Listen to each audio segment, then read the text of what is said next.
ನಿನ್ನ ಜೊತೆ ನನ್ನ ಕತೆ ಇವತ್ತಿನ ಸಂಚಿಕೆಯಲ್ಲಿ ಏನಾಗ್ತಿದೆ ಅಂತ ನೋಡೋಣ. ಸಂಚಿಕೆ ಶುರುವಿನಲ್ಲಿ ಅಜ್ಜಿ ರೂಮಲ್ಲಿ ಕೂತ್ಕೊಂಡು ಯೋಚನೆ ಮಾಡ್ತಾ ಇರ್ಬೇಕಾದ್ರೆ ಆಗ ಸಂಗೀತ ಕಾಫಿ ತಗೊಂಡು ಅಲ್ಲಿಗೆನೆ ಬಂದ್ಬಿಡ್ತಾರೆ. ಅಮ್ಮ, ಏನಮ್ಮ ಇಷ್ಟೊಂದು ಯೋಚನೆ ಮಾಡ್ತಿದ್ದೀರಲ್ಲ ಅಂತ ಕೇಳಿದ ತಕ್ಷಣ, ಅಲ್ವೇನೆ ಅಲ್ಲ, ಇವಾಗ ಮನೇಲೇನೆ ನಚ್ಚಿನ ಇಟ್ಕೊಂಡು ಶ್ರವಣಗ್ ಮಾತ್ರ ಬುದ್ಧಿ ಇಲ್ದೇ ಇರೋ ತರ ಮನಸ್ವನಿಗೆ ಮದ್ವೆ ಮಾಡ್ಬೇಕು ಅಂತ ಊರೆಲ್ಲ ಹುಡುಗನ್ನು ಹುಡುಕ್ತಾ ಇದ್ದಾನಲ್ಲ ಅಂತ ಅಜ್ಜಿ ಹೇಳಿದ ತಕ್ಷಣ, ಅಮ್ಮ ನಿನ್ ಮಾತಿನ ಅರ್ಥ ಏನಮ್ಮ ಅಂತ ಸಂಗೀತ ಕೇಳ್ತಿರ್ಬೇಕಾದ್ರೆ, ನೋಡೆ ಸಂಗೀತ, ಡೈರೆಕ್ಟ್ ಆಗಿನೇ ವಿಷಯಕ್ಕೇನೆ ಬಂದ್ಬಿಡ್ತೀನಿ ನೋಡು.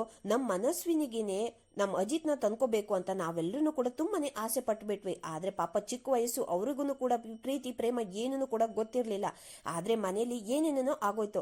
ಆದ್ರೆ ಇವಾಗ ನಾವು ಆ ಆಸೆನ ಯಾಕೆ ನಾವು ಇವಾಗ ಮತ್ತೆ ಅದನ್ನ ಈಡೇರಿಸಬಾರ್ದು? ಹೇಗಿದ್ರು ಕೂಡ ಮನಸ್ವಿಗೇನೆ ಹುಡುಕ್ಬೇಕು ಅಂತ ಶ್ರವಣ್ ಊರ್ ತುಂಬಾ ಎಲ್ಲ ಹುಡುಕ್ತಾ ಇದ್ದಾನಲ್ವಾ, ನಮ್ ನಚಿಕೇತನಿಗೇನೆ ಅವಳನ್ನ ಕೊಡ್ಬಾರ್ದು ಅಲ್ವಾ ಅಂತ ಈ ಕಡೆ ಅಜ್ಜಿ ಹೇಳ್ತಿರ್ಬೇಕಾದ್ರೆ, ಅಮ್ಮ ಅದ್ ಜೋಗ್ತಿಯ ಒಂದ್ ಮಾತನ್ನ ನೀನೇನೆ ಸರಿಯಾಗಿನೇ ಕೇಳಿಸ್ಕೊಂಡೆ ತಾನೇ ಅಮ್ಮ.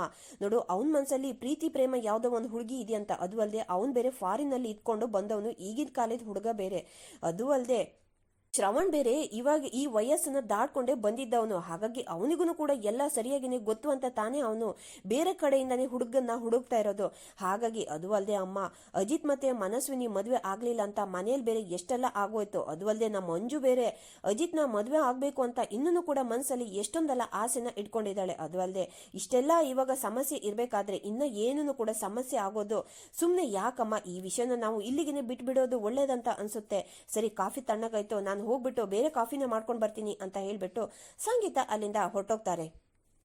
ಇನ್ನೂ ಒಂದ್ ಕಡೆ ಸ್ಟೇಷನ್ ಅಲ್ಲಿ ಕೂತ್ಕೊಂಡು ಹಾಗೆ ಅಜಿತ್, ಸತ್ಯಣ್ಣ ಮತ್ತೆ ಭೂಮಿ ಮಾತಾಡ್ತಾ ಇರ್ತಾರೆ. ಸತ್ಯಣ್ಣ, ಕೆಲವೊಂದು ಸರಿ ಏನ್ ಗೊತ್ತಾ, ನಾವು ಎಷ್ಟು ದಿನ ಬೇಕಾದ್ರೂ ಒಬ್ರ ಜೊತೆಗೇನೆ ಇದ್ಬಿಟ್ಟದಿದ್ರೆ ಅವ್ರ ಮನ್ಸನ್ನ ನಮ್ಗೇನೆ ಅರ್ಥನೇ ಮಾಡ್ಕೊಳಕ್ಕಾಗಲ್ಲ ಅಂತ ಭೂಮಿ ಹೇಳ್ತಿರ್ಬೇಕಾದ್ರೆ, ಅಂದ್ರೆ ನಿನ್ ಮಾತಿನ ಅರ್ಥ ಏನು, ಸ್ವಲ್ಪ ಬಿಡಿಸ್ ಹೇಳ್ಬಾರ್ದ ಅಂತ ಸತ್ಯಣ್ಣ ಹೇಳ್ತಿರ್ಬೇಕಾದ್ರೆ, ಅದೇ ಬಿಡಿಸಕ್ಕಾಗ್ದಿರುವ ಒಗಟಿನ ತರ, ಸೆಲ್ಲಲ್ಲಿರುವ ಕಳ್ಳನ್ ತರ ಅಂತ ಭೂಮಿ ಹೇಳಿದ ತಕ್ಷಣ, ಅಂದ್ರೆ ನಿನ್ ಮಾತಿನ ಅರ್ಥ ಏನಮ್ಮ, ಸ್ವಲ್ಪ ಬಿಡಿಸಿ ಹೇಳು.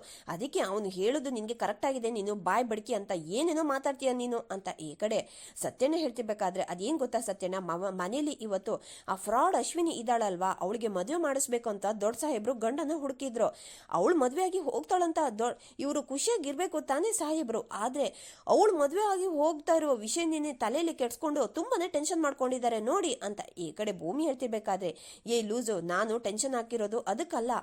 ಮದ್ವೆ ಅಂತ ಹೇಳ್ದವಾಗ ಸಾಮಾನ್ಯವಾಗಿ ಖುಷಿ ಆಗ್ಬೇಕಿತ್ತು ತಾನೆ, ಆದ್ರೆ ಅವಳ ಮನ್ಸಲ್ಲಿ ಖುಷಿನೇ ಇರಲಿಲ್ಲ, ಅದ್ರ ಬದಲು ಗಾಬರಿ ಬೇರೆ ಇತ್ತು. ಅದು ಅಲ್ಲದೆ ಶಾರದತೆ ಸಿಗೋ ತನಕ ಮದ್ವೆ ಆಗಲ್ಲ ಅಂತ ಹೇಳ್ತಿದ್ಲಲ್ಲ ಅಂತ ಈ ಕಡೆ ಅಜಿತ್ ಹೇಳ್ತಿರ್ಬೇಕಾದ್ರೆ, ಮೋಸ್ಟ್ಲಿ ಅವಳಿಗೆ ಗಾಬರಿ ಆಗಿರೋದು ಅದಕ್ಕೆ ಅಂತ ಇರ್ಬೇಕು ಅಂತ ಈ ಕಡೆ ಭೂಮಿ ಹೇಳ್ತಿರ್ಬೇಕಾದ್ರೆ, ನನ್ಗೆ ಯಾಕೋ ಹಾಗಂತ ಅನ್ನಿಸ್ತಾನೆ ಇಲ್ಲ, ಅವಳು ಬೇರೆ ಇನ್ನೇನೋ ಪ್ಲಾನ್ ಮಾಡ್ತಿದ್ದಾಳೆ ಅಂತ ಈ ಕಡೆ ಅಜಿತ್ ಹೇಳ್ತಿರ್ಬೇಕಾದ್ರೆ, ಅಂದ್ರೆ ಇವಾಗ ನೀನು ಅವಳು ಅಜಿತ ಇವಾಗ ನಿನ್ ಗಂಡ ಬೇರೆ ಒಂದು ಹುಡುಗಿನ ಯೋಚನೆ ಮಾಡ್ತಿದ್ದಾನಂತ ನೀನು ಇಷ್ಟೊಂದು ಟೆನ್ಷನ್ ಮಾಡ್ಕೊಂಡಿದ್ಯಾ ಅಂತಂದ್ರೆ ಇವಾಗ ನಿನಗಾಗ್ತಾ ಇರೋದು ಜಲಸ್ ಅಲ್ಲ. ಆಗ ಭೂಮಿ ಮಾತ್ರ, ಸತ್ಯಣ್ಣ ಒಟ್ನಲ್ಲಿ ನೀವ್ ಏನಂದ್ರೂ ಕೂಡ ನನ್ಗೆ ಏನಂದ್ರೂ ಬೇಜಾರಿಲ್ಲ, ಹಳೆ ಸತ್ಯಣ್ಣ ನೀವು ಮತ್ತೆ ವಾಪಸ್ ಬಂದ್ಬಿಟ್ರಲ್ವಾ, ಎಲ್ರು ಕಾಲು ಎಳೆಯೋ ಸತ್ಯಣ್ಣ, ಅದೇ ನನಗೆ ಖುಷಿ ಅಂತ ಈ ಕಡೆ ಭೂಮಿ ಮತ್ತೆ ಅಜಿತ್ ಹಾಗೆ ಸತ್ಯಣ್ಣನ ಜೊತೆಗೇನೆ ಖುಷಿಯಾಗಿ ಮಾತಾಡ್ತಾ ಇರ್ತಾರೆ. ಇನ್ನ ಒಂದ್ ಕಡೆ ಅಶ್ವಿನ್ ಮಾತ್ರ ಕಣ್ಣೀರ್ ಹಾಕೊಂಡು, ಏನಪ್ಪ ನಾನು ಇಷ್ಟು ದಿನ ನಾನು ಆಶ್ರಮದಲ್ಲೇನೆ ಕೂಡ ಬೆಳೆದ್ಬಿಟ್ಟೆ, ಆದ್ರೆ ಇವಾಗ ನನ್ಗೆ ತಂದೆ ಪ್ರೀತಿ ಸಿಕ್ಕಿದೆ, ಆದ್ರೆ ಅಷ್ಟು ಬೇಗ ಅದನ್ನೇ ನೀವು ಕಿತ್ಕೊಂಡ್ ಬಿಡ್ತಿದ್ದೀರಲ್ಲ ಅಪ್ಪ, ನನ್ಗೆ ಮದ್ವೆ ಮಾಡಿ ಕಳಿಸ್ಬೇಕು ಅಂತ ನಿರ್ಧಾರನೆ ಮಾಡ್ಬಿಟ್ಟಿದ್ದೀರಾ. ನಾನು ಭೂಮಿ ಕಾಲಿಗೆನೆ ಗ್ಲಾಸ್ ಪೀಸ್ ಅಪೇಕ್ಷೆ ಮಾತಿಗೆನೆ ಕಟ್ಟು ಬಿದ್ಬಿಟ್ಟು ಈ ತರ ತಪ್ಪು ಮಾಡಿದೀನಿ ಅನ್ನೋ ಒಂದೇ ಒಂದು ಕಾರಣಕ್ಕೋಸ್ಕರ ಇಷ್ಟು ಬೇಗನೆ ನನ್ಗೆ ಮದ್ವೆ ಮಾಡಿ ಕಳಿಸ್ಬಿಡ್ತೀರಾ ಅಪ್ಪ ಅಂತ ಅಶ್ವಿನಿ ಕಣ್ಣೀರ್ ಹಾಕೊಂಡು ಹೇಳ್ತಿರ್ಬೇಕಾದ್ರೆ, ಫಸ್ಟ್ ನೀನು ಕಣ್ಣೀರ್ ಹಾಕೋ ನೋಡು, ಭೂಮಿಗೆ ನೀನು ಈ ತರ ಮಾಡ್ದವಾಗ ನನ್ಗೆ ಪರ್ಸನಲ್ ಹರ್ಟ್ ಆಗಿದ್ದಂತೂ ನಿಜ, ಆದ್ರೆ ನಾನು ಆ ಕಾರಣಕ್ಕೇನೆ ನಿನ್ ಮದ್ವೆ ಮಾಡಿಸ್ತಾ ಇಲ್ಲ. ಮೊನ್ನೆ ಅಜಿತ ಸ್ಲಿಪ್ ಆಗಿ ಬೀಳ್ಬೇಕಾದ್ರೆ ಅಂಜು ಹೋಗ್ಬಿಟ್ಟು ಹಿಡ್ಕೊಂಡಲ್ವಾ, ಆಗ ಭೂಮಿಗೆ ಬೈದ್ಲು ತಾನೆ, ಅದನ್ನ ನನಗೆ ಪರ್ಸನಲ್ ಆಗಿ ಅದು ನನಗೆ ತುಂಬಾನೇ ಹರ್ಟ್ ಆಗಿರೋದು. ಅದು ಒಂದು ಅಪ್ಪನ ಸ್ಥಾನನ ನನಗೆ ಜಾಗ್ರತೆ ಆಗೋ ಹಾಗೇನೆ ಮಾಡ್ಬಿಟ್ಟಿದೆ. ನೋಡು, ಹೆಣ್ಮಕ್ಳು, ವಯಸ್ಸಿಗೆ ಬಂದಿರುವ ಹೆಣ್ಮಕ್ಳು ಮನೇಲಿ ಇರುವಾಗ ಆಡ್ಕೊಳ್ಳೋ ಬಾಯಿನೂ ಕೂಡ ಜಾಸ್ತಿ ಆಗ್ಬಿಡುತ್ತಲ್ವಾ, ಹಾಗಂತ ಭೂಮಿ ಹೇಳಿರುವ ಮಾತಿಗೆ ನಾನೇನೂ ಕೂಡ ಬೇಜಾರು ಮಾಡ್ಕೊಂಡು ನಿನ್ಗೆ ಮದುವೆ ಮಾಡ್ತಾ ಇಲ್ಲ, ನಿನ್ಗೂ ಕೂಡ ವಯಸ್ಸಿಗೆ ಬಂದಿದೆಯಲ್ವಾ, ಹಾಗಾಗಿ ಮದುವೆ ಮಾಡ್ತಾ ಇದ್ದೀನಿ. ದೇವಯಾನಿ, ನೀನಾದ್ರೂ ಕೂಡ ಒಂದ್ ಮಾತು ಅಶ್ವಿನಿಗೆ ಹೇಳು ಅಂತ ಈ ಕಡೆ ಶ್ರವಣ್ ಹೇಳಿದ ತಕ್ಷಣ ದೇವಯಾನಿ, ನಿಮ್ಮಪ್ಪ ನಿನ್ಗೆ ಒಳ್ಳೇದಾಗ್ಲಿ ಅಂತಾನೆ ಇಷ್ಟೆಲ್ಲ ನೀನ್ ಮಾಡ್ತಾ ಇರೋದು ತಾನೇ ಮನಸ್ವಿನಿ, ನೀನು ಒಪ್ಕೊಂಡ್ಬಿಡು ಅಂತ ಅವಳಿಗೇನೆ ಹೇಳ್ಬಿಟ್ಟು ಹಾಗೆ ಕಣ್ಸನ್ನೆ ಮಾಡ್ಬಿಡ್ತಾರೆ. ಆಗ ಸರಿ ಆಯ್ತಪ್ಪ, ನಿಮ್ ಖುಷಿನೇ ನನ್ ಖುಷಿ, ನೀವು ಹೇಗೆ ಹೇಳ್ತಿರೋ ನಾನು ಅದಕ್ಕೆ ಒಪ್ಕೊಂತೀನಿ ಅಪ್ಪ ಅಂತ ಈ ಕಡೆ ಮನಸ್ವಿನಿ ಹೇಳಿದ ತಕ್ಷಣ ಥ್ಯಾಂಕ್ಸ್ ದೇವಯಾನಿ, ಈಗ ನೀನು ಮನಸ್ವಿನ ಹೇಗೆ ಒಪ್ಪಿಸ್ದಿಯೋ ಅದೇ ತರ ನಿನ್ ಮಗಳನ್ನು ಕೂಡ ಒಪ್ಪಿಸ್ಬಿಡು, ಆದಷ್ಟು ಬೇಗನೆ ಅಪ್ಪನ ಸ್ಥಾನದಲ್ಲೇ ನಿಂತ್ಕೊಂಡು ಇಬ್ರಿಗೂ ಕೂಡ ನಾನ್ ಮದುವೆ ಮಾಡಿ ಮುಗಿಸ್ತೀನಿ ಅಂತ ಈ ಕಡೆ ಶ್ರವಣ್ ಹೇಳ್ತಾ ಇರ್ಬೇಕಾದ್ರೆ ಇವನೊಬ್ಬ, ಅಲ್ಲ ನಾನು ಆದಷ್ಟು ಬೇಗನೆ ಭೂಮಿನ ಮನೆಯಿಂದ ಒದ್ದು ಓಡಿಸ್ಬಿಟ್ಟು ಅಜಿತನಿಗೆ ನನ್ ಮಗಳನ್ನ ಕೊಟ್ಟು ಮದುವೆ ಮಾಡ್ಬೇಕು ಅಂತ ನಾನಿದ್ರೆ ಇವನ್ ನೋಡಿದ್ರೆ ಏನನ್ನ ಮಾತಾಡ್ತಿದ್ದಾನೆ ಅಂತ ಮನ್ಸಲ್ಲನೆ ಬೈಕೊಂತಾರೆ. ಇನ್ನ ಒಂದ್ ಕಡೆ ಭೂಮಿ ಮಾತ್ರ ಡೈರಿಯಲ್ಲಿ ಲೆಕ್ಕ ಬರಿತಾ ಇರ್ಬೇಕಾದ್ರೆ ಆಗ ಅಲ್ಲಿಗೆನೆ ಅಜಿತ್ ಬಂದಿದ ತಕ್ಷಣ ಏನಿದು, ಏನೋ ಲೆಕ್ಕ ಬರ್ದಾಗಿದೆಯಲ್ವಾ, ಏನಿದು ಅಂತ ಕೇಳಿದ ತಕ್ಷಣ ಏನಿದು ಹಾಸ್ಪಿಟ್ಲ್ ಲೆಕ್ಕನೆಲ್ಲ ಬರಿತಿದ್ಯಲ್ವಾ, ಇದನ್ನೆಲ್ಲ ನಿನ್ಗೆ ಯಾರು ಕೇಳ್ದವ್ರು ಅಂತ ಅಜಿತ್ ಕೋಪ ಮಾಡ್ಕೊಂಡು ಕೇಳಿದ ತಕ್ಷಣ ಅದು ಸಾಹೇಬ್ರೆ, ಇಷ್ಟು ದಿನದಲ್ಲಿ ನೀವು ನನಗೋಸ್ಕರ ಅಂತ ಖರ್ಚು ಮಾಡಿರೋದು 2 ಲಕ್ಷ ಚಿಲ್ಲರೆ ಆಗಿದೆ. ನಾನು ಟೀ ಅಂಗಡಿಯಲ್ಲಿ ವ್ಯಾಪಾರ ಮಾಡ್ಬಿಟ್ಟು ನನಗೆ 23,000 ಚಿಲ್ಲರೆ ಅಷ್ಟೇ ಉಳಿಸಕ್ಕೇನೆ ಆಗಿರೋದು.